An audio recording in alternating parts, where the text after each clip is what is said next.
things as well, aside from the musical performances and films. It also changed the way people dance. And not only did it influence many other genres and musicians, like I mentioned, but it created new dances as well. Now, while ragtime was popular American style, which was played on the piano, the syncopating rhythms of the genre began to usher an era of new dances like the cakewalk.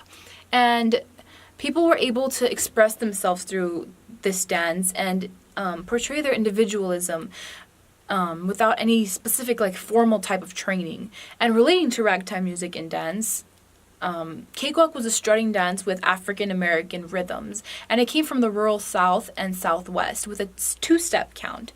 And it was considered a scandalous dance with scandalous rhythms, because back in the day, before cakewalk, like, you were not able to touch your partner, like to do like a tango or any other dance of the nature where you have to have a partner.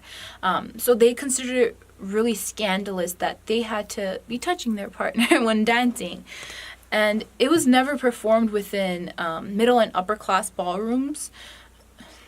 Upper class and middle class ballroom dancers never danced this dance originally. But it was a very competitive form of dance. And some people even call the cakewalk the popular fad of popular society.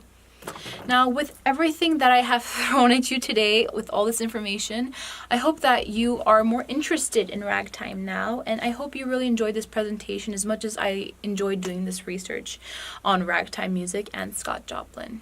Thank you for your time.